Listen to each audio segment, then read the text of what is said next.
Sarvatam Sitam Swaha Vande Shri Sutram Sarvasuprayakam Asya Sarvatrena Sarvadavashavartini Swaha Aham Yoganam Shaktir Haidakhandi Parmeshti Grolitya Sarvesh Pushnonita Swaha Haidakhandi Shri Durga Yogi Gamya Sudalva Charana Shittivat Tapasa Shilvavat Swaha Aham Shakti Praloke Sarvesh Pradani Ashuto Sharma Vitya Parmeshti Grolya Swaha Ashita Shivrecham Vakya Swaye Purvakam Swanti Namakritti Sam Sarvadapada Swaha Vande Shri Sutram Sarvasuprayakam Asya Sarvamatrena Sarvadavashavartini Swaha Aham Yoganam Shaktir Haidakhandi Parmeshti Grolitya Sarvesh Pushnonita Swaha Haidakhandi Shri Durga Yogi Gamya Sudalva Charana Shittivat Tapasa Shilvavat Swaha Aham Shakti Praloke Sarvesh Pradani Ashuto Sharma Vitya Parmeshti Grolya Swaha.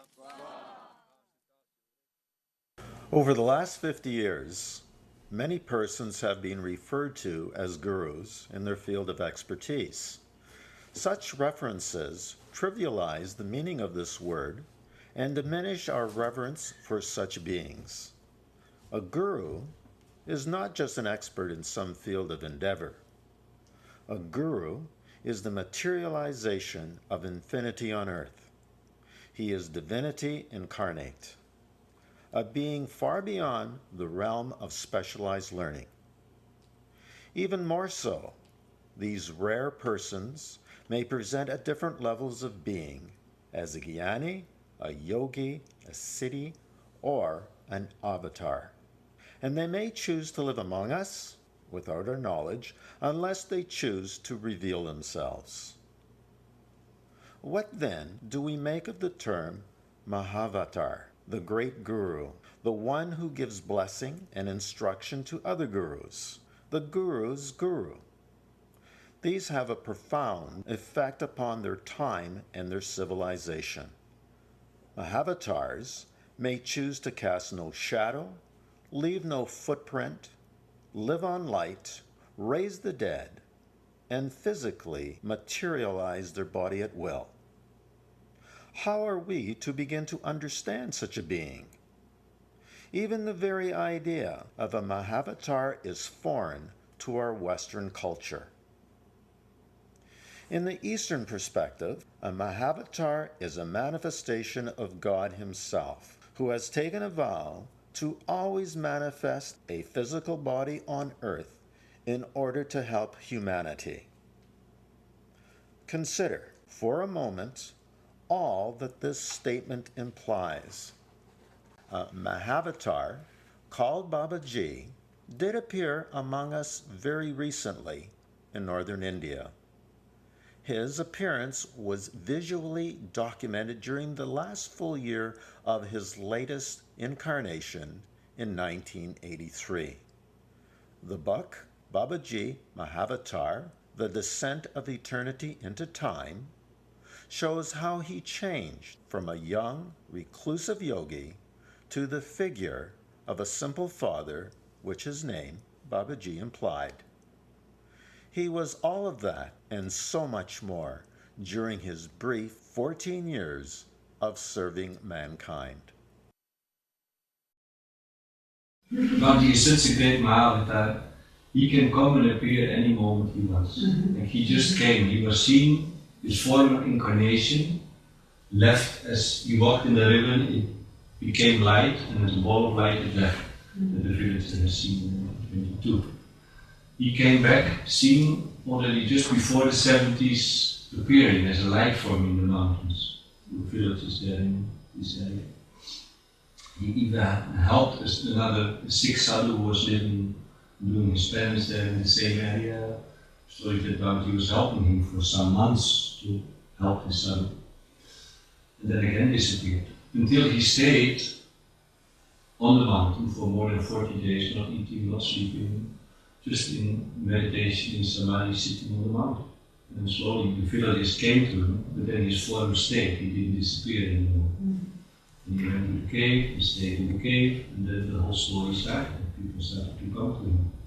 And then the school teacher started to make his first picture, which is not available. Which was like still in the transcendental status, like half light, half body. This was part of the photo. This was maybe here already. He didn't speak, he didn't eat, he was just a very divine being, yogi, very pure incarnation of the divine, who said he's not born from womb, he just can appear and disappear at once. But his play was that he slowly went to mirror what was coming in front of him. After he took his mundan, he started to make a connection with worldly, like a flower and children. And he started to speak a few words, and then many Indian saints came, and sinners, and everything came to his feet. And only the last 5 years, like many Westerners, quite some Westerners started to come. And then you see also this, he started to just mirror. He didn't stay in this very yogic state, he went completely down and started to mirror what was going on in our consciousness. That was in one way, of course, the beauty and the gift that we could feel the divinity of Babaji while we were being with him in all our nakedness, because he knew everything that was going on in the deepest corner of your heart or mind. He just knew everything. After spending a moment with him, you knew that he knew you were completely naked. He knew every single thought, feeling, funniness, hypocrisy in your own system. He just knew everything that was going on, so you felt very exposed. And this was the intensity of the process of being with Babaji. You were so exposed that there was no corner you could hide. His mind you could throw it away, because Babaji knew everything. There was just explosion in his presence.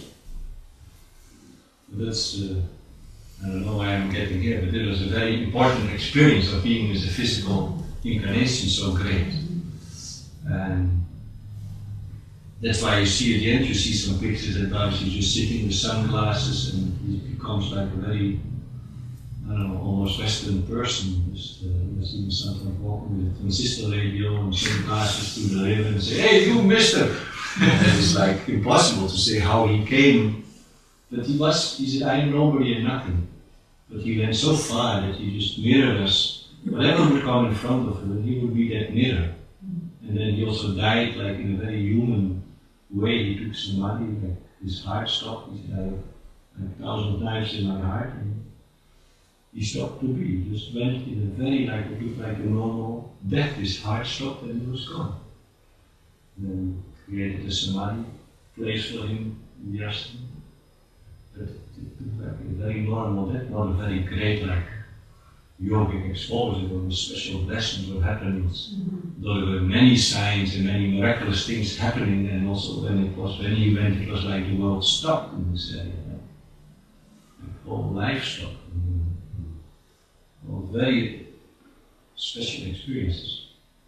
But at the same time, it looked so simple and so natural. He was peeling potatoes and just sit with you, but you were never safe. You were never. This exposure was so intense. I always knew everything.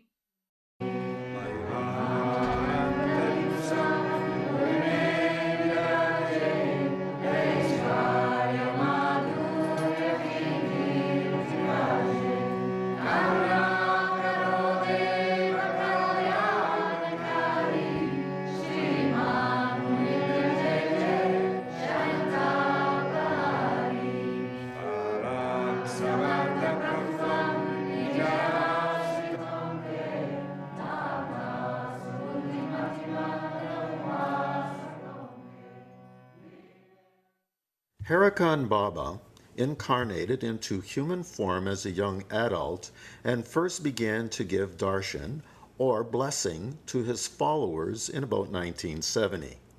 He soon attracted a following and also began to call upon his disciples from previous lifetimes. In the Fire of Transformation, one of Babaji's foremost disciples, Gora Devi, writes of her early life at Haidakhan Ashram in December of 1973.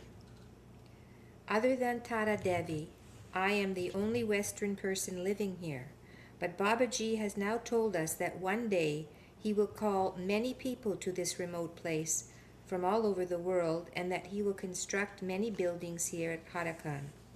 At the moment, the prospect of that ever occurring seems quite unreal. But the ashram was built, and the disciples were called. And those we might refer to as devotees, who often learned of the relationship to Baba in previous lifetimes, were called to him in ways that were unusual, surprising, and often ineluctable. The urgency was immediate, and the logistics of getting there seemed to work out with magical ease. When he called, you came. For me, there's only before Babaji and after Babaji in my life. So I was living with Leonard Orr, the founder of Rebirthing, and this was in San Francisco, and I was opening the mail. There was a very mysterious letter from India, and there was no return address, and it just said Leonard Orr, 301 Lion Street.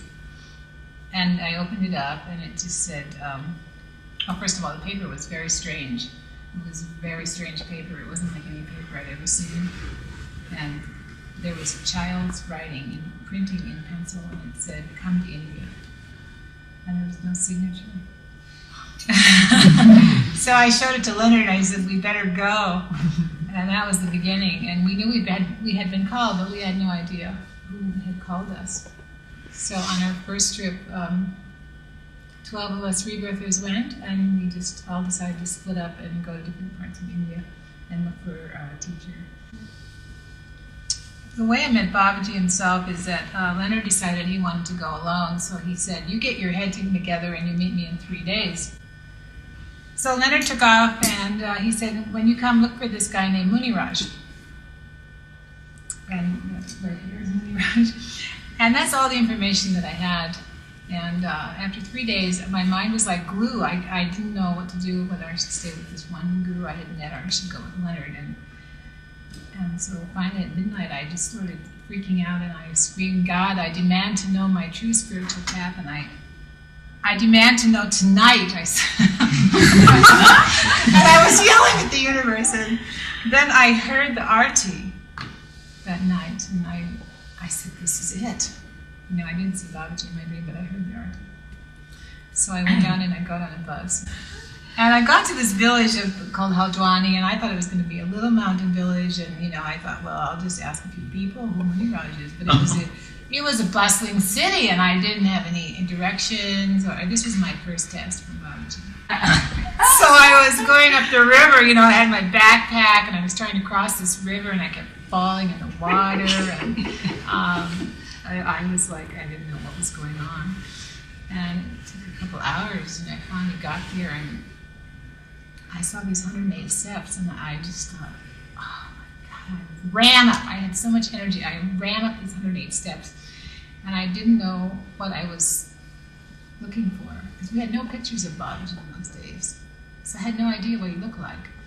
And I was expecting, you know, a guru with, you know, satin robes and a turban, you know, really fancy.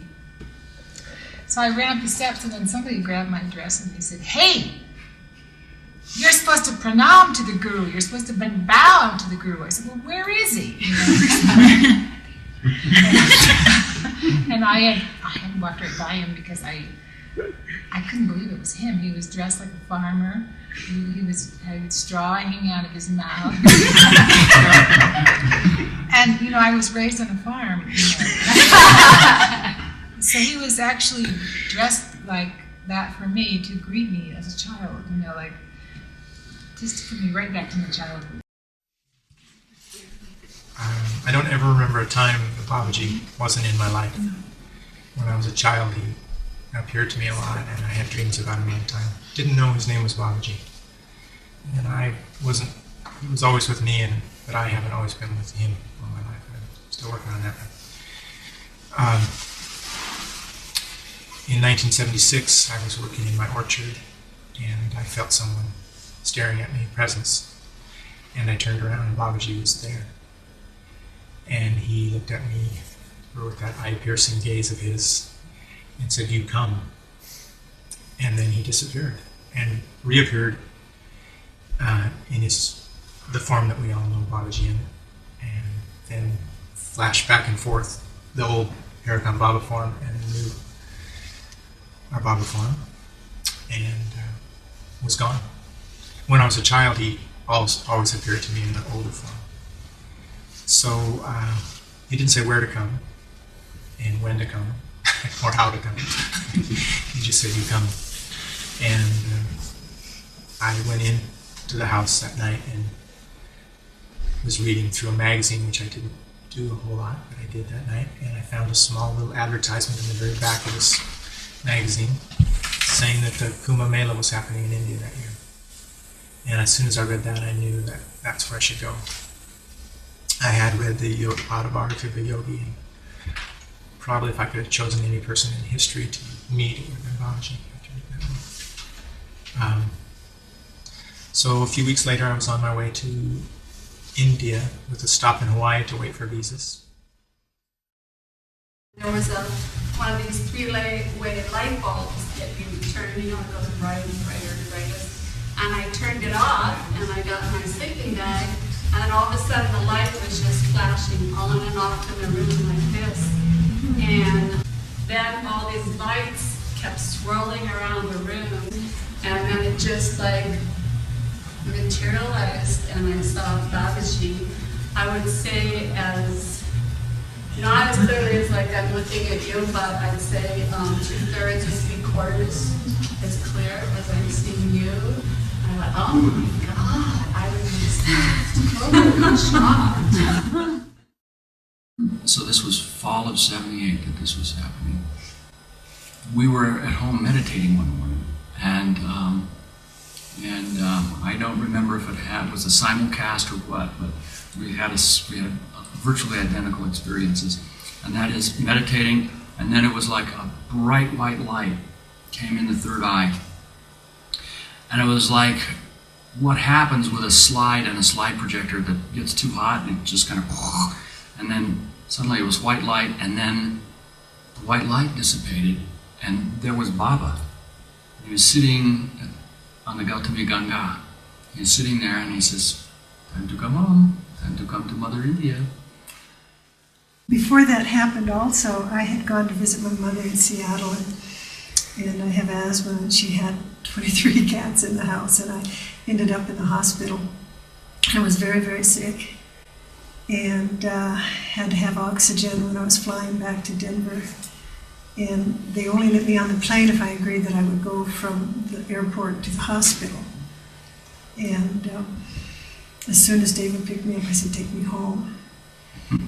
And I had to be propped up in bed because I couldn't breathe. And during the night, I couldn't sleep because I was on so much medication. And during the night, Baba walked into the room, very briskly walked into the room, and came over and started pushing on my chest.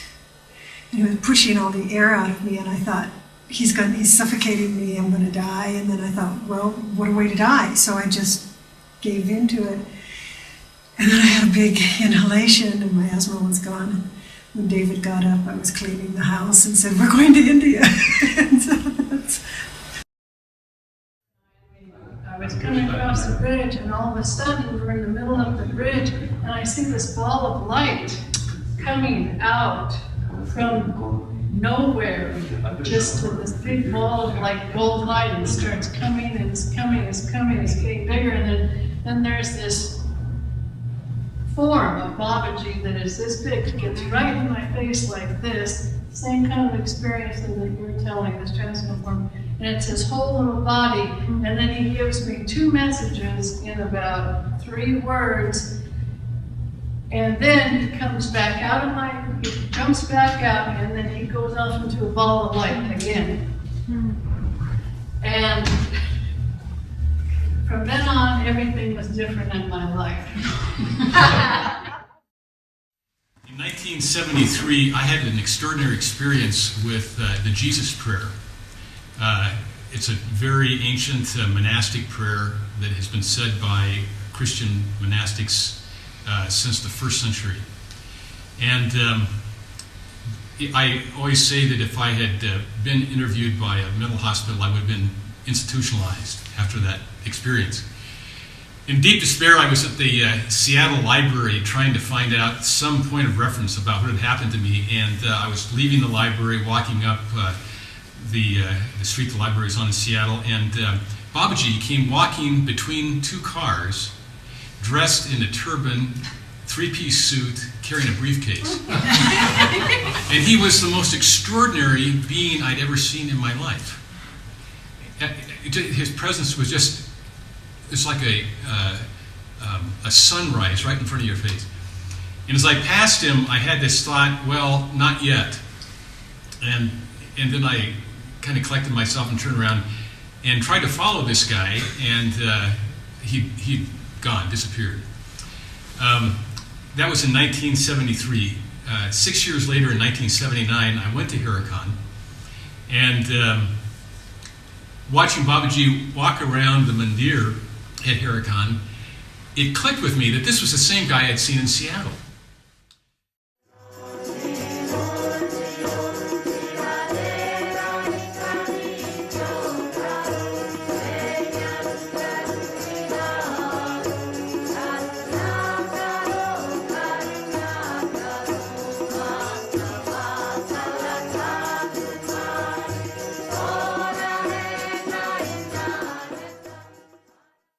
If they were alert, the people who arrived at Haidakhan would experience a constant flow of intriguing, mystifying events that often happen in and around Babaji's presence.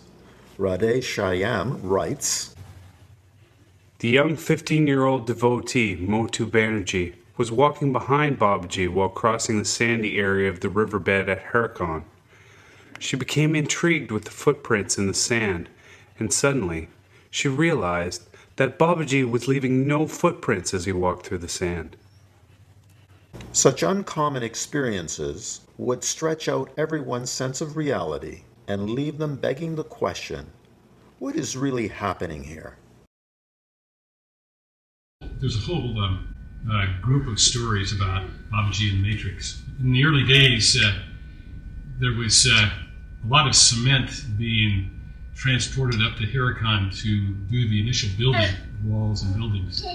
And people at night would try to count the number of cement bags that had been brought in. And they could never get a count. And if they got a count, they would go back and recount, and it would always change for them. And around that same time, Babaji took people up to Kailash, and on the way back down, they passed through a village that wasn't there.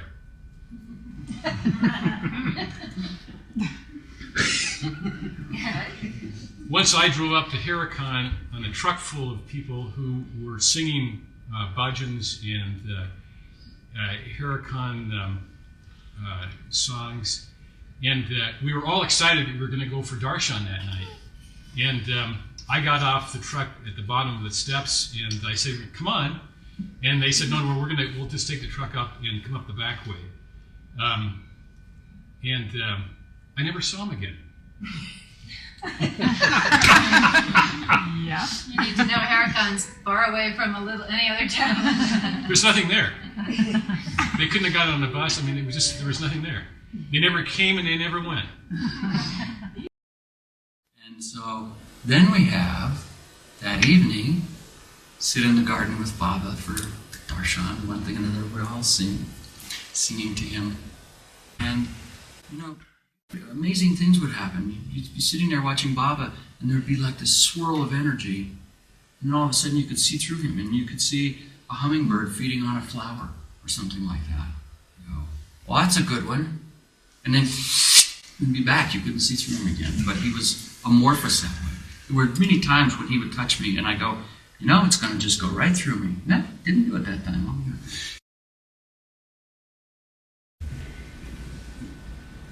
The web of magic that was woven into our lives around Baba was incredible.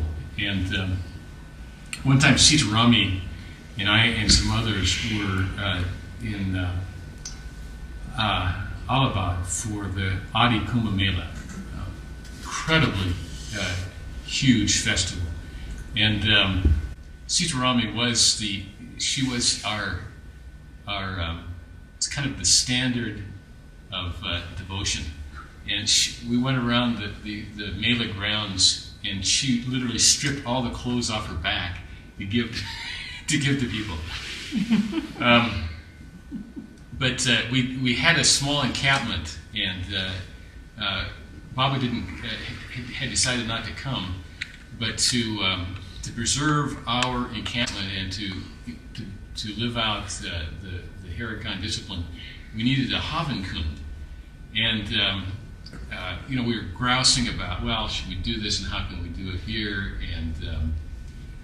And then we simply said, well, we'll just get started here. And we started building this Havankund, and all of a sudden, into the compound comes this Indian man, and he has all the right equipment to build our Havankund.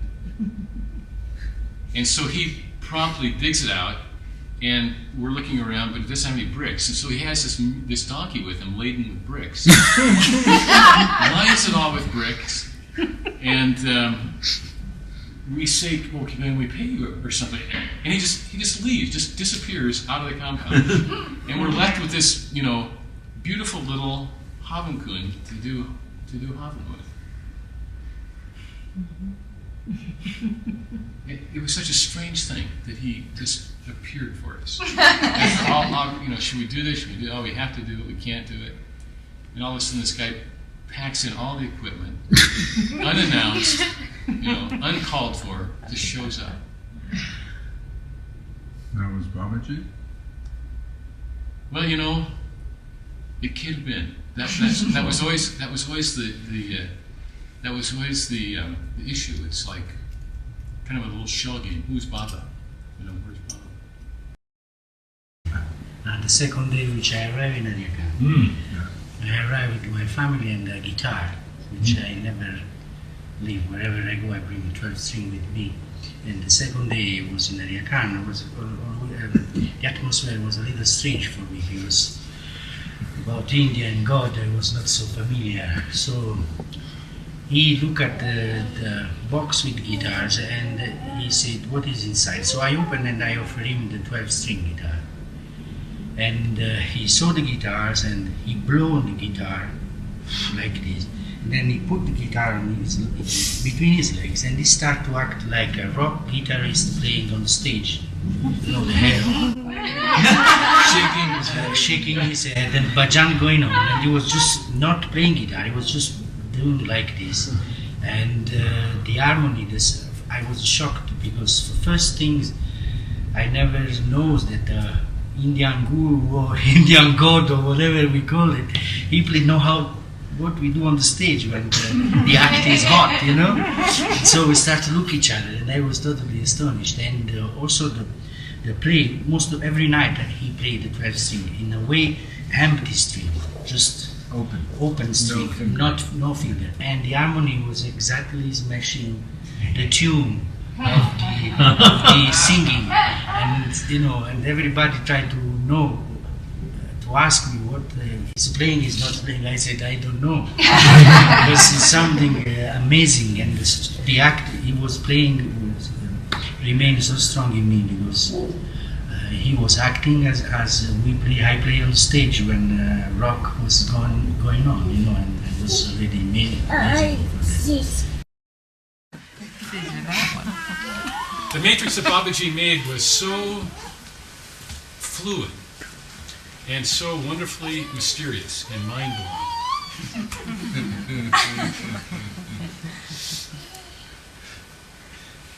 One time a group of people were on a bus coming back down from, I think, Almora, and Babaji was in the lead bus, and the second bus saw Babaji on the road, waiting to went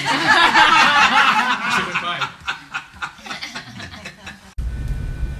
After I had been to Haidakhan and come back, and Babaji left his body, and the first time Muni Raj Shastriji came to America, he came to our farm up in Monroe, Washington, and there were a lot of people gathered there at that time. And we had a very little temple, and built a fire pit, and we had, how many people were there? 50, 100 people, something like that.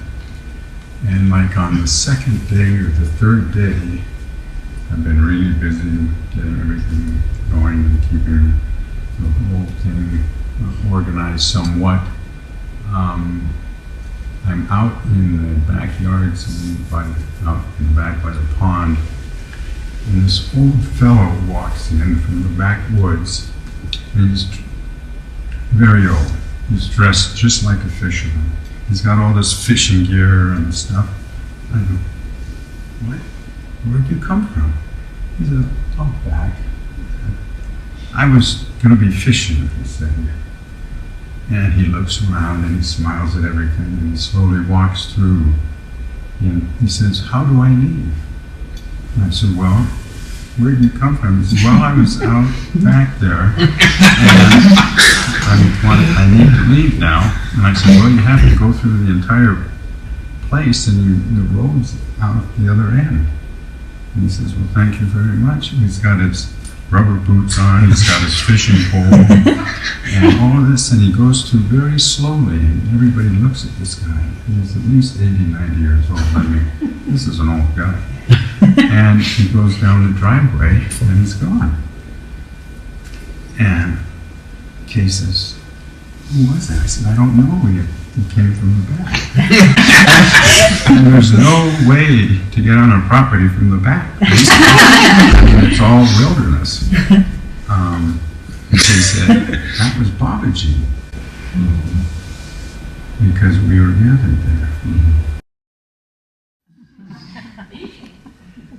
Another time, very close to Babaji's samadhi, we were all down in the garden after morning arti, and the builder, remember Builder Saab's name? Tall guy.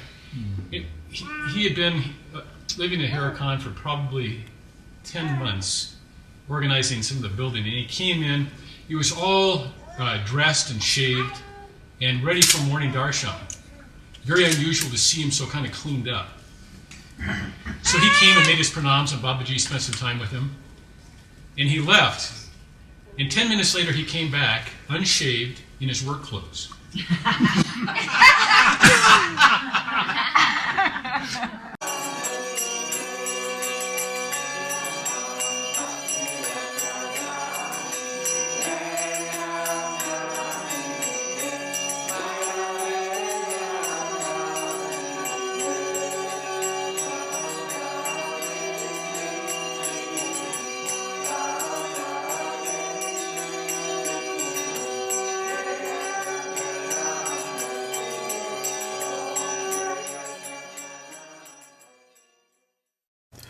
When Babaji first appeared to people in the local area, he was seen by most as a young teenager. But to Natin Baba, a well-known local saint who was revered by many in the Kuan region, Babaji was seen as a very, very old man. Natin Baba said, "You think he is a child? He is the oldest man in creation." The simple fact was that Baba always knew and would intercept all of our misguided thoughts and behaviors. Of his experiences in 1975, Vijay Bhattiani relates, I felt constantly observed from both within and without. This led to a total transformation of my existence. On one day, I had been backbiting about a Babaji devotee to someone who had never met Babaji. That very same evening, Babaji called me and told me to avoid talking negative about anyone. I was stunned at his knowledge of my misdemeanor. Regarding another occasion at the ashram, he wrote, As I walked with Babaji, along with a new foreign woman devotee, I wondered, how have all these foreigners reached here? The next instant, Babaji turned to me and told me to directly ask her how she had reached here. There was a time very soon after I first went to India. We were down in Bombay. Babaji had a huge crowd in front of him. And there were two women from Canada and myself and somebody else. And we started sharing with each other that Babaji was in our heads. That somehow he knew exactly what we were thinking. And it dawned on us that he was doing that to the whole crowd. And it was like, wow, how does that happen? How does a being plug into all of these people at one time and begin processing their case with them?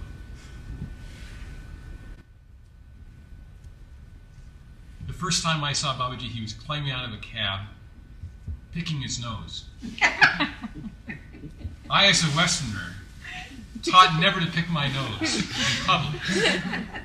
Never to do anything rude like that. He plugged me into my politeness stuff. It was just like so quick. And he was relentless. He was totally relentless. He never, ever let up. He was always on. Imagine that. He was always on. Even when he was sleeping, he was on. I can remember going to Delhi one time, and I needed to do something about a visa or renew a plane ticket or something like that. And I was making my way through Delhi, and I happened to be on a street corner, and this incredible, drop-dead, gorgeous Indian goddess just floated by, and I just kind of went, wow.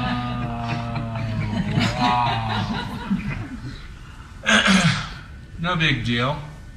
I got over it. A couple of days later, I arrived back in Haidakhan, climbed up the stairs. Babaji was sitting on this bench that was up there. Pretty lady.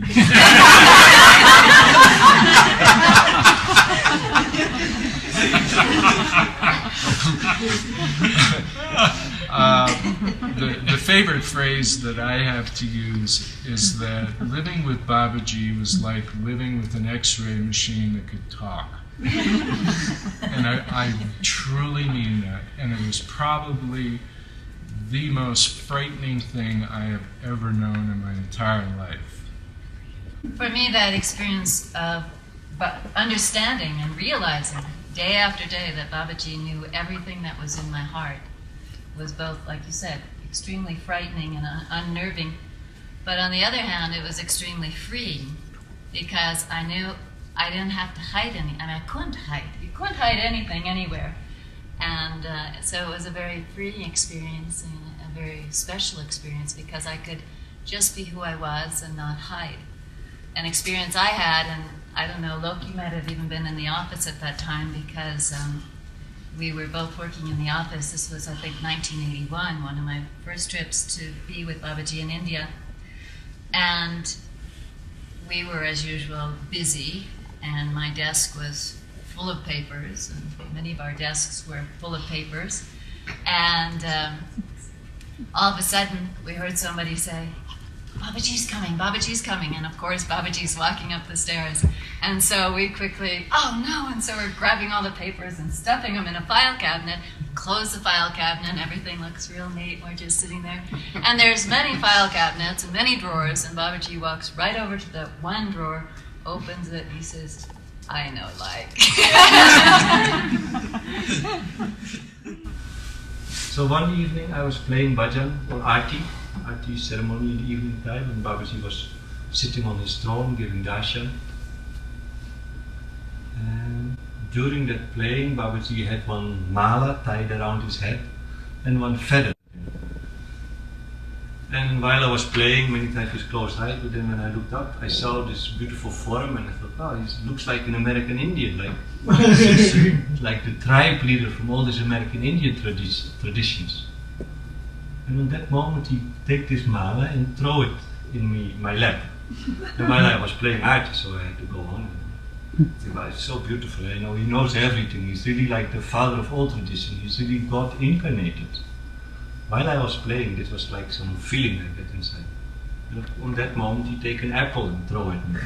Then I was like too overwhelmed for the communication you can have with Babaji on that level. And many times he didn't speak much, but on those special occasions when you had some strong, I don't know, realization, then he would be there to confirm whatever you were going to. And this was not happening with me. There were maybe 100 people in the Kirtan hall, and they would all have those kinds of experiences at the same time. And that's of course the miracle how Babaji, he just knew everything. Like I told you, he knew everything. From past, present, from all my deeds. I remember in one woman's account from, I think, a Canadian woman who was telling from when she was young, a child from 12-year-old, that she was doing some praying because she had difficulty in her family, and when she came to Babaji, Babaji reminded her, remember when you prayed to me about this and that? I think as we're struggling to remember something to say, one thing that I've certainly encountered in my life, and certainly I'm feeling very profoundly in the moment, is that about 99.9% of what Babaji said or did with me and to me, I didn't get at all. And I thought I was really hot stuff. Now you just figure, Loke is talking about enormity of ego. So you take 1/10 of a percentage point of what you might have gotten, and the swelled head, you could get over 1/10 of a percent. Just imagine where you could be at if you even got 10%. He seemed to continually set people up and do those things which got right into where the person was at. Now, supposedly this is from a being who couldn't read or write, but he knew everything about everything. He didn't need to read or write. And he was so phenomenally, remarkably consistent in his work with everyone that he would maybe have, as Luke was talking before about processing a crowd of people and what was in their minds, especially in the ashram, where there was more ability, I guess, to do this. He had everybody there involved in a full-time drama that was showing them exactly where they were at. And he would have a couple hundred of these balls that he was juggling all at the same time. Meanwhile, he's sitting there talking to a villager about how his diarrhea is going. As if that's the only thing he's doing. Meanwhile, over across the river, you hear somebody flipping out. And somebody over there is laughing hysterically. And somebody over here is knitting very quietly. And somebody over there is cleaning out the toilet. And all of these balls he had going all the time. I can remember having numerous encounters where all of a sudden my stuff was up and I was literally gagging and choking on it. Babaji had assigned Malti and I to decorate the ashram one time.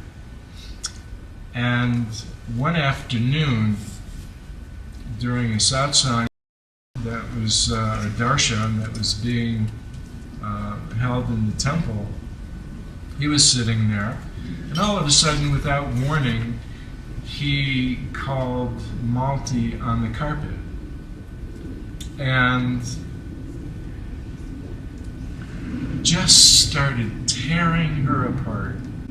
And Malti was just kind of standing there, turning a whiter shade of pale, and, getting whiter and whiter and whiter. And then all of a sudden I had the thought, let's see, I was working with Malti when he's done with her, And then the next thought was, okay, right. And I'm having this paranoid feeling, and if I don't get over it, he's gonna get it, and I'm really gonna get it. So I said, okay, I give it 5 seconds. If the paranoia doesn't pass, I'm out of here. Well, 5 seconds passed, and I was getting really paranoid. So I started backpedaling like this. And the original temple in Haidakhan is very small. You can't really even stand up very well in it, and can barely move around in it. And I just kind of backpedaled around the temple, out of sight of Babaji, turned, and made a beeline for the stairs up out of there. I got halfway up the stairs. I just froze like this. And I went, oh no, here we go. So, turn down the stairs, walk up the aisle between the people, and he's sitting there like this. And in that particular moment, I was able to go pranam, look him right in the eyes, and in my mind say, you got me, and I know it, and I know why. Can we kind of move on?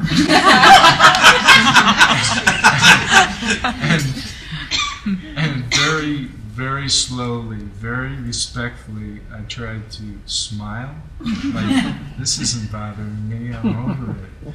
And it very slowly came. And his grimace, which could be really pretty scary, very slowly turned into a Cheshire Cat grin. Okay, mister. Out of there. People gave Babaji many gifts, and sometimes they give him a whole stack of saris. And so he went into his room, and he got a sari, and he danced out and gave it to Motu, who was sitting next to me, and then he danced back in his room and gave one to Musirada and to Neelam and to all the women that were there, all 4 or 5 except me. And of course also I had never received a sari yet from Babaji either, and so I was just wanting to get one. But what came up for me even more so was this feeling of inadequacy. I wasn't good enough. These other women were much better devotees than I was, and that's why they got the saris, and I wasn't such a good devotee. I hadn't been there long enough. I wasn't, who knows? I just went through the whole repertoire of why I wasn't good enough. And so I went up to my room to take my nap, and as I took off the sari I had on, and I was in my petticoat and blouse to take my nap, just tucking into bed, and all of a sudden there's a rap on my door. And then I hear a bunch of commotion outside, and people say, it's Babaji, it's Babaji. And Babaji didn't come up to the women's rooms generally, particularly when we're napping. And it was not appropriate to go to the door in my petticoat, so I'm wrapping this sari around me and running to the door as quickly as I can. And Babaji is there, and when I open the door, he just smiled at me and handed me this gold silver brocade sari. And the rest of the saris were cotton that he gave away.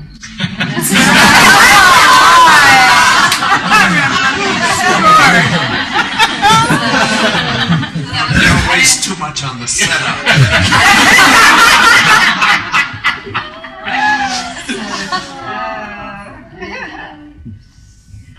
Babaji is also the master of, like we were talking last night and today, knowing everything that went on in the mind. And as soon as I would get it, or any devotee would get it, there was some acknowledgement. Maybe a piece of candy you were saying last night, or maybe a wink or a little smile.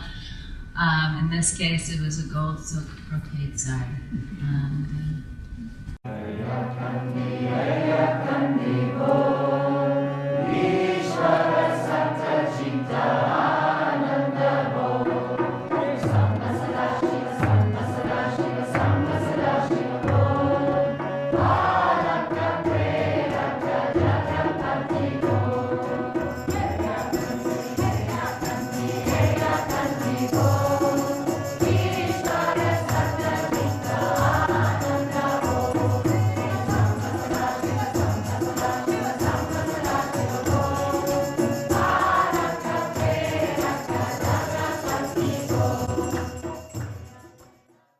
No matter what was going on at the ashram, whether we noticed or not, Babaji's leelas were happening all the time, day and night.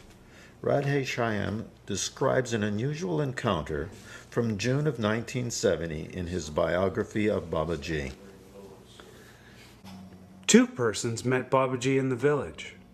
Together, they talked to him for a few minutes and then walked on.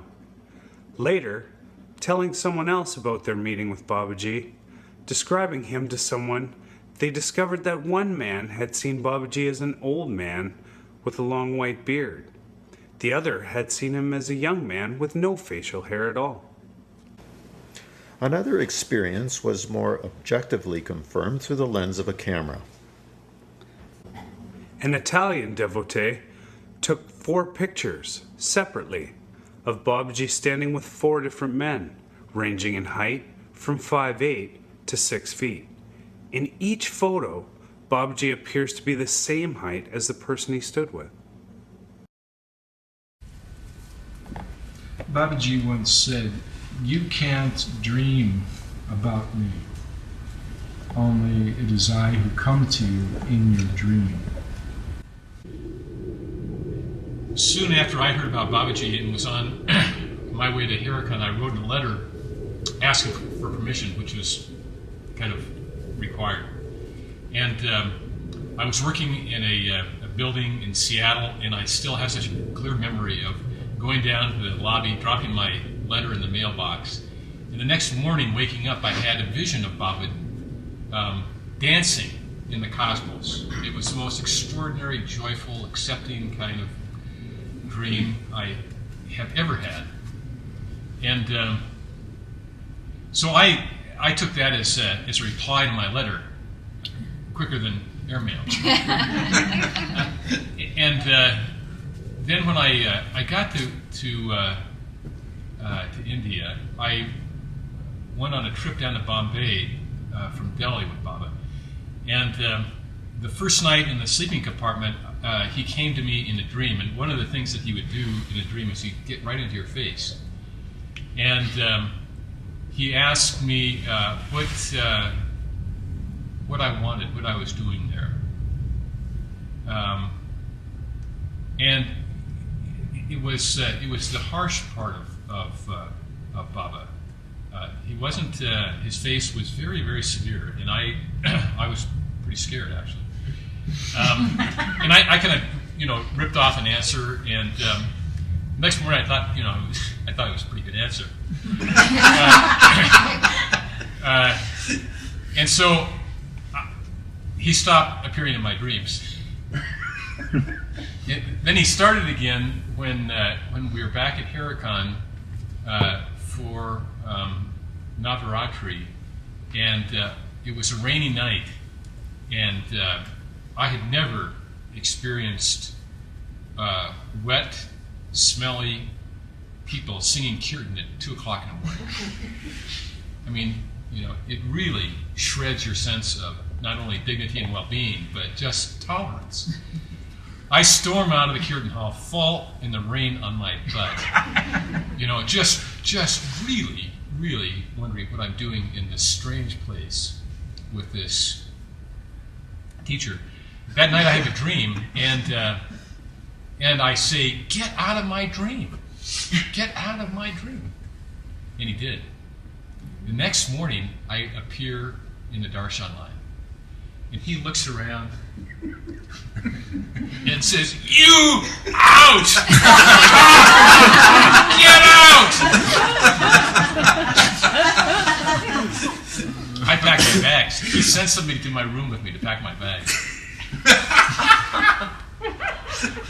And that happened time and again, I have to say. I was probably sent away from Haidakhan as much as anybody.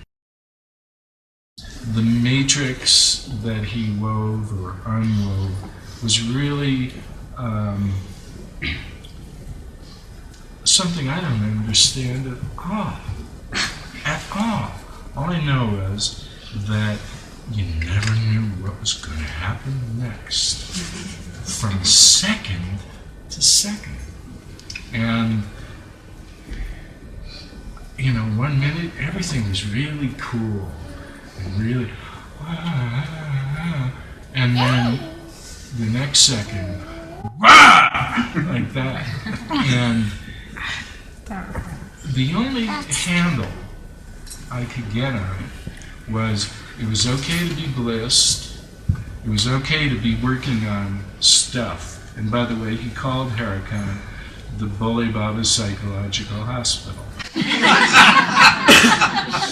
And really, folks, if you think, you know, it was a picnic in a rose garden, forget it. It was hell. It was really hell. It was hard. It was very tough because he knew exactly where you were at, and he did things to you that would bring it right up, and you had to deal with it. And Radhesham coined the phrase, grow or go. Quickly. Get it or leave. And that's really where it was at. So it was both. And the only handle that I could get on being with all of it and what he was doing, at least with me personally, was it was okay to be blissed out, and it was okay to be working on the stuff. But as soon as you lost your sense of immediate awareness and alertness, it was fine to have a sense of humor. It was fine to laugh. But if it took you to the point of going unconscious, you got the axe. Also on the other extreme, if you got so buried in your stuff that you couldn't be in the moment also, you got the axe. In the midst of trying to hold on to that very tenuous little thread of inner balance was the most bizarre psychedelic movie you could ever, I mean, Fellini, not even close. Not even close. Then I started getting very, very sick, and I started vomiting. And I was vomiting and vomiting until I reached a state where I was just not really in my mind, so you have to tell that part because I don't remember. I finally gathered my courage and I went over and I pranamed and I said, Baba, Kunturi, very sick. Kunturi is the name I gave her, which is one who will receive great happiness. He says, I said, Kunturi is very sick. He's painting one of his lovely watercolors. And he looks up and he says, oh, this very good. And I said, I don't think you understand. She's sick as a dog. She's really sick. And he goes, what a Baba sounds. And this woman stands up. She says, come with me. I have the medicine that Baba made 2 days ago for her. And I said, he made the medicine 2 days ago? Yes. So I have to go with this woman, and I thanked him. And it's this red vial of stuff, 3 drops in a large glass. And I walk into the room, and she's she's still contracted. Drinks this whole glass of water. The dry heaves stop. Everything stops. And then up came this necrotic looking thing. It looked kind of like black liver, and it came up through my throat. I thought I was going to choke to death, and it came up through my throat and plop into the bucket. And we both looked at it, and it looked evil. And I knew that had I not come and had that taken out, that it would have killed me. And I came later to understand it was my anger. So I went down to the water and waded out with my sari on. And I got out there and I suddenly realized that I had been exorcised and that there I was having anger come back up again, and I was in conflict. And I realized that this was, suddenly I really fully, profoundly realized that I was standing in sacred water, on sacred ground, the entire place was sacred, and that I could not remain in this sacred place and have angry thoughts. And that I either had to give it all up or leave. And I really, truly stood there for, 5 or 10 minutes, and in this conflict about, well, I deserve my anger, well, I have a right to be angry, well, I was going through all my justification for my anger, and until I just got sick of it, and suddenly I thought, forget this, and I just let go and dropped down into the water. When I came up, it was a rebirth. It was like baptism, and I was reborn, and I looked up, and Babaji was sitting at the temple laughing. And I said, come up. So I got dried off, and I went up to the temple, and I pranamed, and this time for the first time in my life with absolute devotion and surrender. And I was in a sari with a bald head, and I thought that to serve him, to thank him, that I would be like that the rest of my life. If he wanted me to stay at the temple, I would have stayed. And so I said, Baba, how can I serve you? And he said, go home and be happy. Talk about the participants not knowing the joke. I had this title that Babaji continually called me by, which was Chief Justice. And my ego is as good as anybody else's, so I kind of, it was a good thing, Mr. Chief Justice. And then finally it dawned on me that what he was doing to me was telling me how judgmental I was as a person. And I certainly achieved the status of being more judgmental than most people. But he would come out of his mandir at night. On the way to Arti, we would greet him, and he would kind of reach up and tickle my chin and say, Mr. Chief Justice.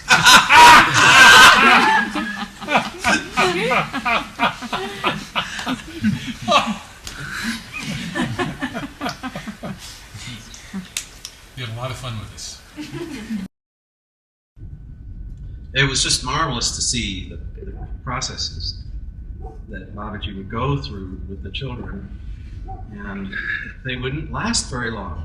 So whatever it was that he had to exaggerate that the children had wouldn't last more than a week or two, and everything would be well between Babaji and the child. There was one story that a friend of mine told about a 3.5-year-old.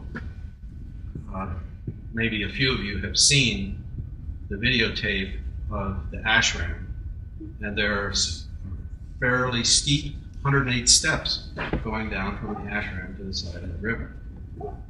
And Babaji got this game going with this young kid of acknowledging him from afar and giving him the hand signal, and then the child would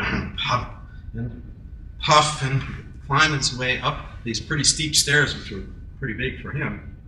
And Babaji, when he reached the top, would give him a flash of love and a candy. And this would happen maybe 4 or 6 times in a row. And then suddenly, after all of that effort, there wouldn't be any candy in the wrapper. And of course, then the kid would throw a big tantrum. And maybe that would happen a couple times in a row, or he'd vary it. Every other time there'd be a candy, and every other time there wouldn't be. And I guess after about 10 days to 2 weeks of that, they would both just laugh if there was no candy in the wrapper. And they would just cavort around the garden, roll in the flowers, and do those kinds of things. But the sense of mentoring right up to the very end, the night before he left his body, remember this? We gathered down. He had this little dooney inside his puppeteer, inside his room, and we all, as we all here, we lusted after his possessions. And there on his dooney, on a trishul on his dooney, was this whole gob full of malas. And Babaji was handing out these malas, you know. And I'm just panting after one of these malas. You know. Do you think he'd give me one? No way. No way. The last one goes and he's smiling at me.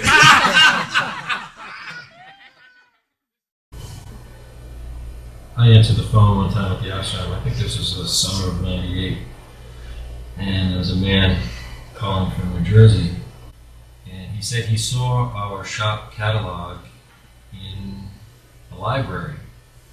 And he said he opened it up and he's telling me, I recognize the photo of the man inside. And I said, what do you mean you recognize him? And he said, he's the one who's been sitting at the foot of my bed every night for the past 4 nights.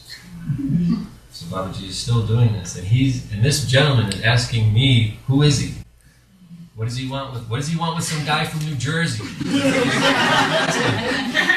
I said, I don't know. Ask him next time. He said, well, he's just smiling at me like he's gonna play some kind of joke on me. I said, yeah, that's Babaji.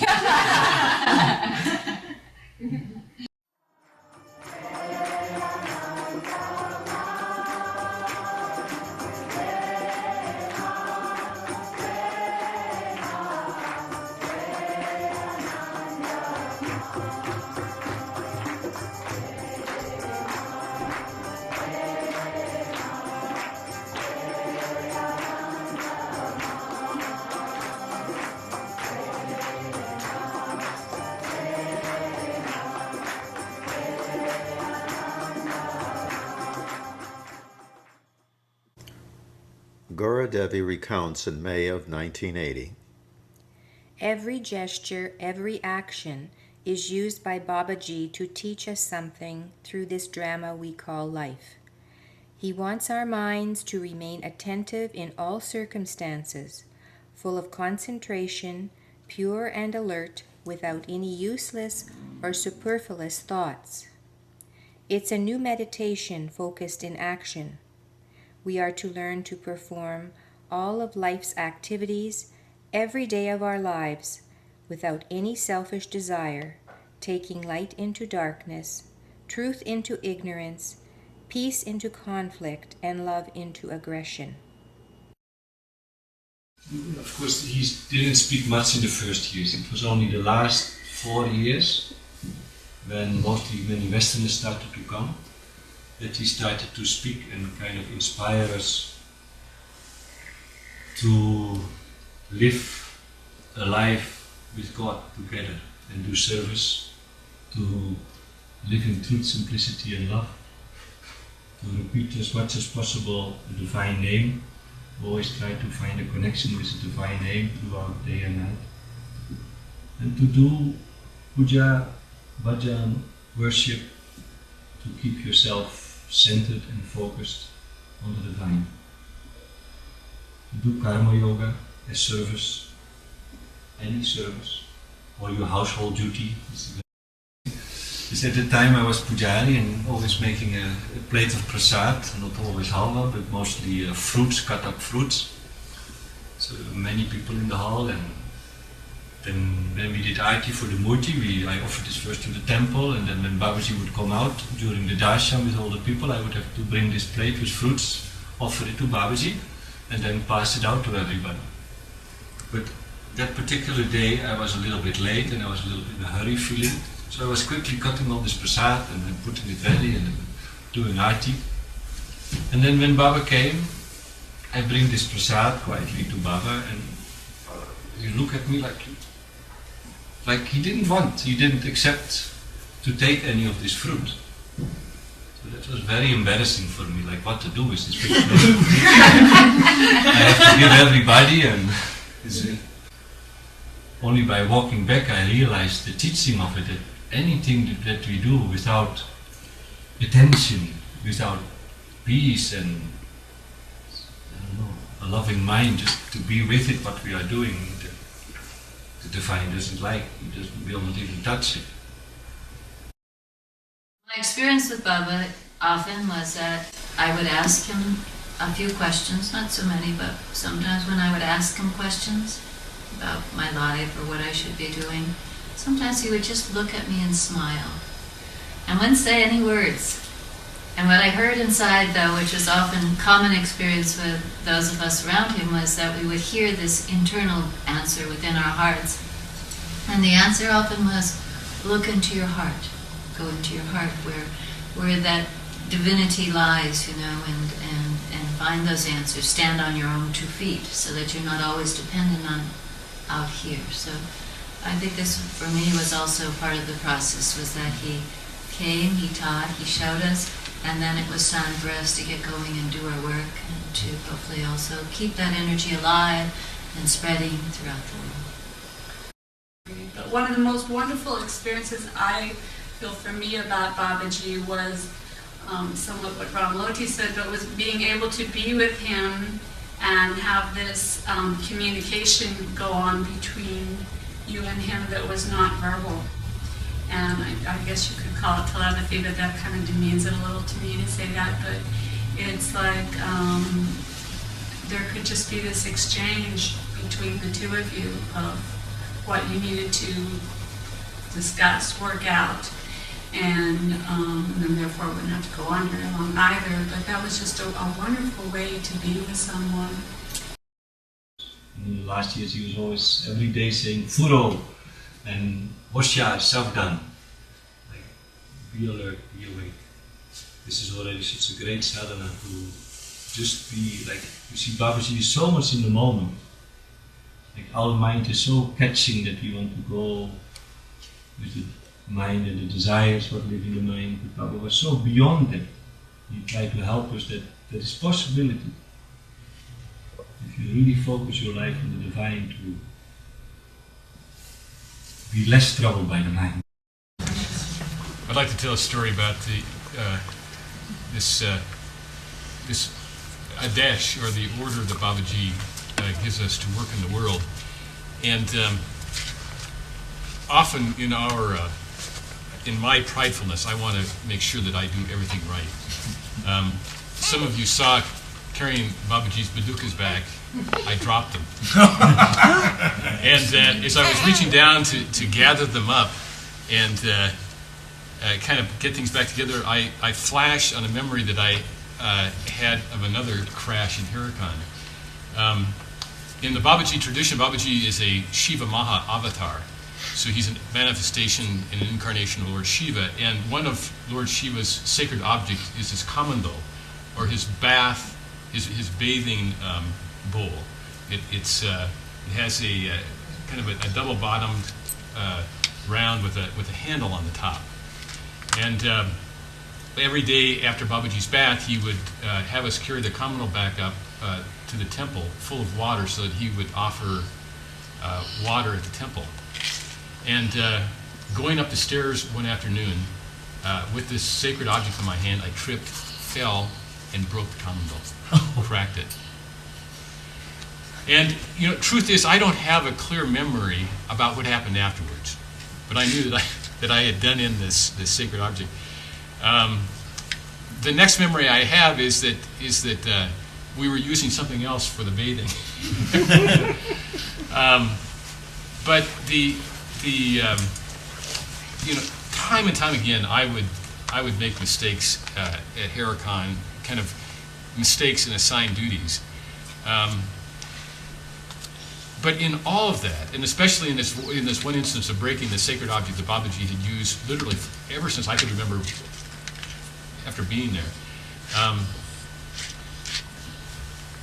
I got no heat for it. What I got the real heat for was what was happening in my heart.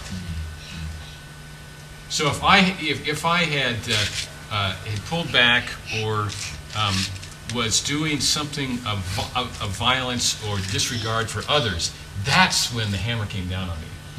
But mistakes in the world as we try to do our duty wasn't paramount for him. You can break the company, you can drop the padukas, but woe be to you who in your heart violated a trust against others or bear harm or bear a grudge against others. That kind of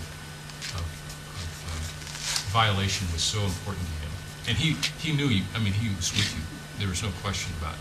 His knowing your heart and a sense of intimacy of your thoughts and your heart and your attitude. So, this year, right around the time of Baba's Mahasamadhi time, I had a dream, and I finally kind of got that Jesus and Babaji are the same. That it's the same divine teacher come to be with people to help people connect with the divine. Finally, after 20 years, get that this Baba is truly a universal being, available in all traditions, into all traditions, for us to experience this extraordinary joy. It seems as if we are all here because Babaji has called us here. Whether we knew him in physical form or not, it really doesn't matter. We are here because we have been called here, like Close Encounters of the Third Kind. And people just have this inner feeling and this inner knowing, and they end up at the mountain. And it's a very similar experience with Babaji, and it's extremely palpable and it's extremely real. And acknowledging the fact that he is the master puppeteer, I would like to acknowledge the open-heartedness and the courage of those people here who never met Babaji in body.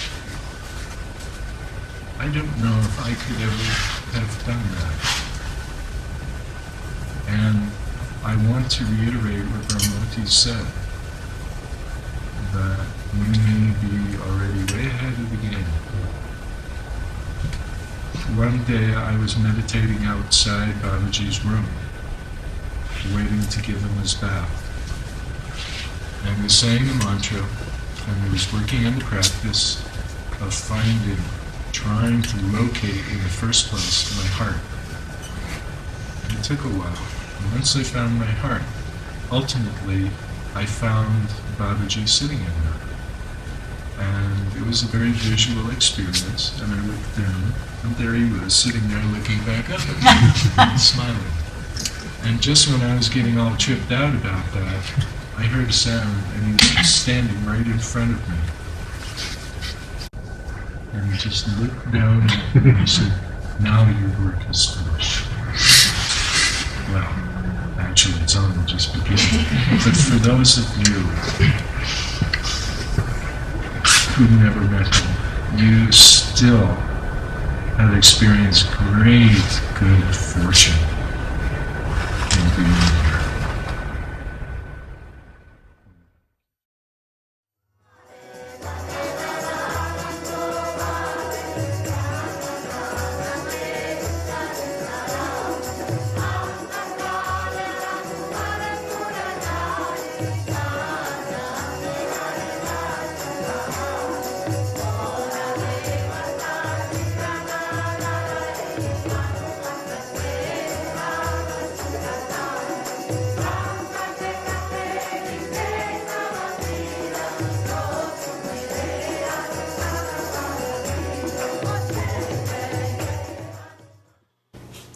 For most who arrived in Haidakhan, simply meeting Babaji was the experience of a lifetime. To some, he bestowed the full intensity of his love. You never knew the moment or the means whereby Baba would fill you with the experience of grace.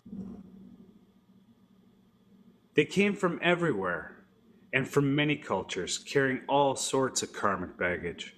High caste Indians, retired people, drug addicts, alcoholics, neurotic people, and crazies, and psychiatrists and psychologists. Baba treated them all with courtesy, love, patience, often granting the desires of those who asked from motives of love, faith, or devotion to God. But every afternoon, Babaji would go over to the 9 temples and make pranams, pay his respects to all the different divinities within that were installed, the different murtis. And so I asked him, this was just about as I was leaving in 1981, I was already having such sadness in my heart about leaving. And Baba, I said, Baba, may I please come with you over to the Gufa side? It was also summertime, monsoon season, when the river is very tough, can be quite high, and really for me as a woman to cross the river, I needed some support, and Babaji would hold your hand and walk with you if you were allowed to go. So I had asked him, he said, yes, Ramaji, you may. And so when he was about to come, he let me know, and we walked down the 108 stairs, and we went to the river bottom. And then he stopped here and checked out some work that was going on in the river bottom by some Kriya Yogis. And then he went over here and checked, and I'm just following him, very happy to be doing this with Babaji. And then he told me to sit on this rock, which was right near the river. And I sat there, and he went off to check some other workers. And I just thought I was sitting there until he finished. Well, it seemed like half a second, and there's Babaji on the other side of the river at the 9 temples without me. And here I'm sitting on the rock, and I'm a little confused, and then I go into great sadness, thinking that he forgot me. He doesn't really love me. I'm not very important. All the different processes that bubble up in the heart, in the mind, or at least in my mind, when this little incident occurred. And so for some time I was sitting on the rock, and I started crying. I was very, very sad. I felt really left, stranded, dejected, not good enough. And I was crying on the rock, and as with many of the teachings of Baba, as I tried to sit there, I remembered, because actually he said, sit there and do Om Namah Shivaya, which is the mantra that he gave us very often. And so finally I got it in my head, if Babaji told you to sit here and do Om Namah Shivaya, why don't you do Om Namah Shivaya? And so I started sitting there, and I just sat there, Om Namah Shivaya, Om Namah Shivaya, saying it within my heart. And what transpired in a few minutes was very, very, very beautiful. I finally understood that Babaji, if he said to do this, it's what I should be doing. And so I sat there and did Om Namah Shivaya. And after some time, what occurred is I experienced Babaji's heart and light that was on the other side of the temple just expand very beautifully and enter into my heart. I felt like his heart went into my heart. And what I felt my heart do was just expand and expand in that love and that light. So much so that when I went to leave a few days later, there was some sadness, but I can tell you in my heart of hearts that I've never left Babaji again, and he's never left me again. So very, very incredible experience. And so we were in the youth hostel, and I'd go out and I'd meditate 2.5 hours at a time, and one thing and another. And I was doing japa all the time, doing japa and recitation of the mantra. And one night I had to get up to pee, and I realized that the mantra was doing me, and I wasn't doing the mantra. And I went, oh, what does mean? I didn't know what that meant. So. But I knew it was a powerful event, and the next morning I got up, and the mantra was still doing me, and it was just going really fast and fast and fast, and all of a sudden I just went, whoa, and I just went out. And I don't know if I got to bed on my own or you got me there. No, he was on the floor. He was delirious, and And every so often he would kind of come in and out, and every so often he would talk about flying, and he was with Baba, so. And he was sweating profusely the whole time, and I would just give him water and wash his face, and he was blitzed, the whole smiling, and the sweat just pouring, and he was just smiling. So that started this little 3-day event of rerouting of life itself. And so anyway, what happened is, internally for me, is that Baba reached down and grabbed me by the hand and took me flying. And I went out among the celestial beings. I just spent 3 days over there doing that, just being among luminaries. And then when I came back, Chris and Lorraine had left me alone for a while, and I woke up. I had to pee, and I had to crawl to the bathroom. I couldn't get there any other way, and they came back and found me out of bed. So came and got me, and I just wanted to go back and start flying again. I really did not want to stay on this side of the veil, and Lorraine started pouring anti-plague formula in me and all kinds of stuff, so that I'd stick around, and I did. I had a crown chakra headache for maybe a year. My head just ached all the time, just at the crown. And as I came back into this country and everything else, I could only do the mantra. So for 8 years, I did japa and went through the motions of doing everything else, and was present and accounted for the most part. But I couldn't not do the mantra. It was doing me. I went to Haidakhan in 1983. I didn't know what I was really looking for, but Babaji gave me what I wanted and what I needed, in spite of myself. After about 2 weeks being at Haidakhan, one day Babaji said in the morning that everyone not living at the ashram had to leave tomorrow. Thinking that this was our last day at the ashram, my roommate, Herbert, decided he would go up to Babaji and ask him a few things that he had wanted to. Later that afternoon, he came back and shared with me that he had asked Babaji for Shaktipat.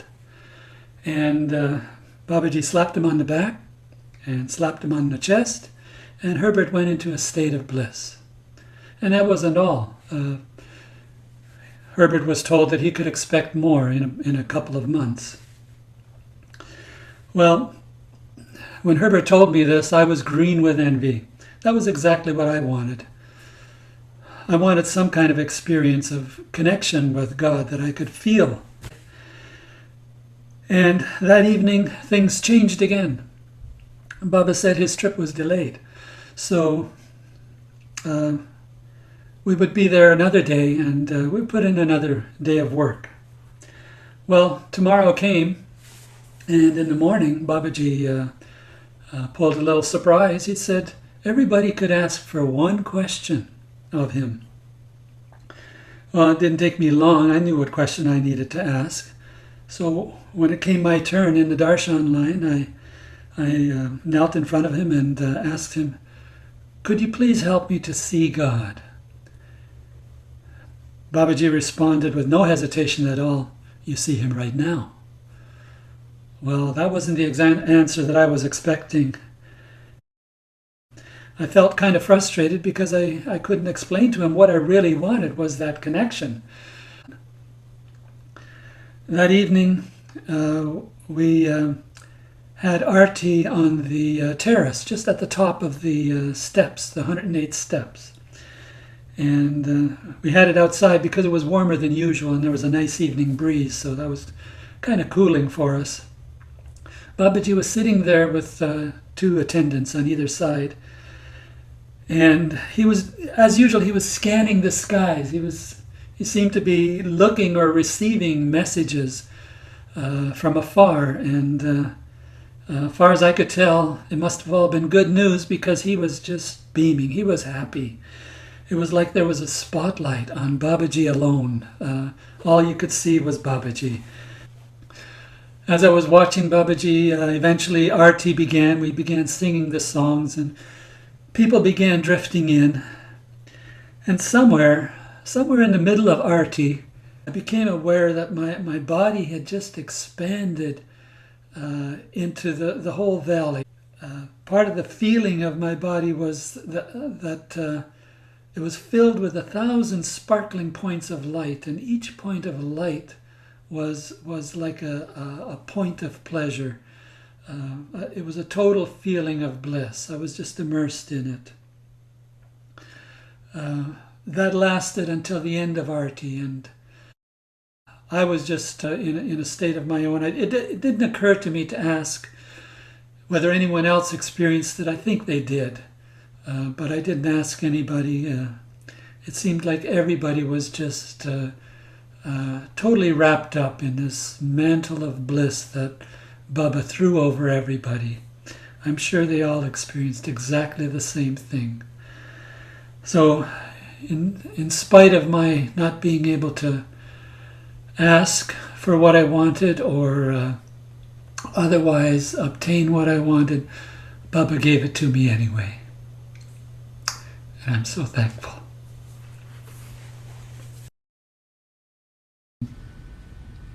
All of a sudden one night I had this dream and I hear, Hosha, Savdan. And I'm driving with my parents in this big Lincoln, and we pull into a little, like, mini mart. You know, the mini marts where there's like a half a dozen stores and there's a tiny little parking lot that should be twice as big, but it's not. And we just kind of pulled in their caddy corner, and I look out, and here's Babaji walking down the sidewalk.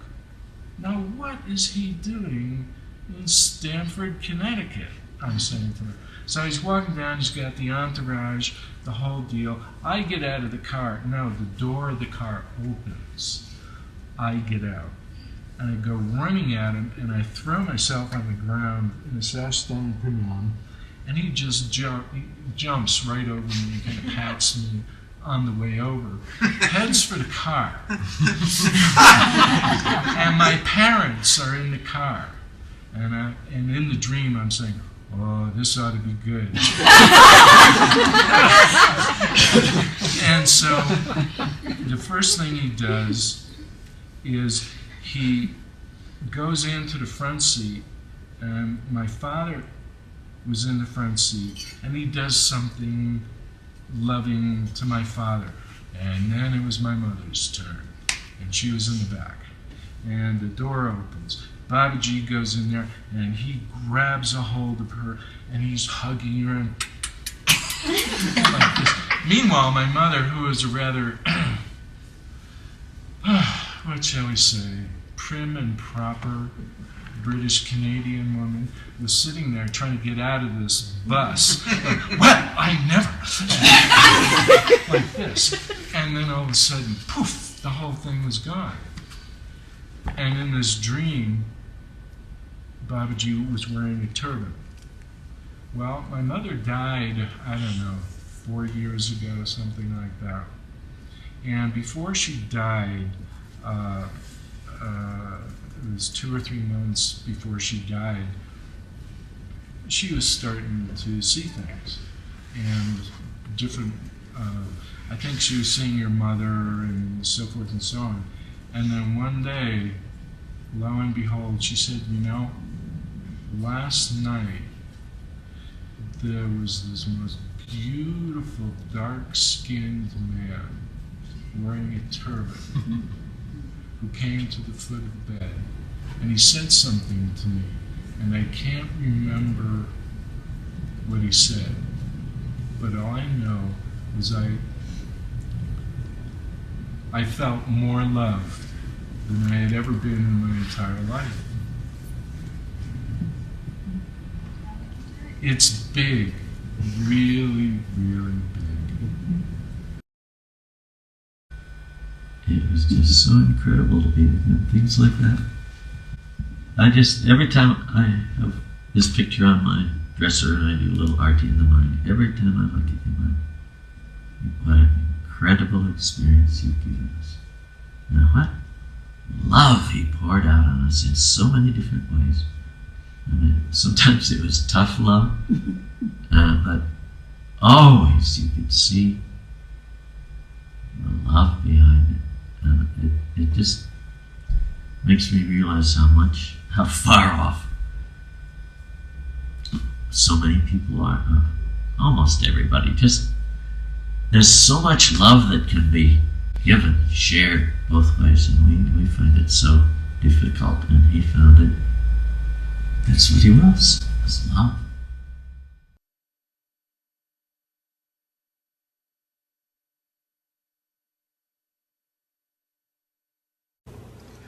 Babaji has promised to return in physical body whenever needed or called upon by ardent devotees. Vimlalal recalls Babaji's miraculous appearance to her on Dronagiri mountain in the early 1960s, well before his most recent manifestation. Babaji said that, as she had come with such great faith and devotion, he had to appear to her.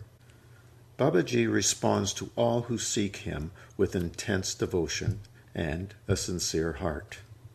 Ramlati has shared that, even after 30 years, the feeling of Babaji's presence has strongly increased, and that it is an important time to come together as devotees to celebrate his presence and to share the stories and experiences that are happening right now. Sharing our miracles and our love helps all of us to remember the larger picture that we are all part of the dance of our manifested Lord Samba Sada Shiva. To learn more about Babaji's teaching and practice, contact Ramlati at the Babaji Ashram, located in the beautiful mountains of southern Colorado, near the town of Crestone. Haidakhandi Universal Ashram is a place for spiritual practice with a focus on surrendering yourself to divine energy. An attitude of respect and reverence for the culture connected with these spiritual practices can make a big difference in your personal experience. Life at the ashram begins early each day with the Arti ceremony and continues with full days of spiritual practice. The daily routine is styled after the life that we led at Haidakhan Ashram in India, under Babaji's instructions. A major requirement of being at the ashram is to engage in conscientious daily work while repeating japa and remaining unattached to the results. Such karma yoga is one of Babaji's strongest teachings. Havans, or fire ceremonies, are also scheduled on a regular basis. Dried grains, fruits, and flowers are offered to the divine by way of the fire. Mantras are also repeated in thanksgiving for the many ways that we are sustained by the divine. One morning just before I was going to leave to go back to Hawaii, I'd asked Babaji about doing the fire because I thought it'd be good to do in Hawaii when it was before the temple was built, actually. And he said, yes, we do the fire every morning. And then he reached into the fire and picked up fire in his hand. And because I was wondering, well, Babaji said, yes, you do, but I didn't get instructions on how to do it or anything. And he reached the fire up in his hand and took it in his hand, and it was just like a little fire in his hand.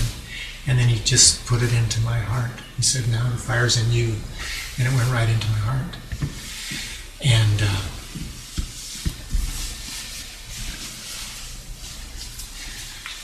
still in there.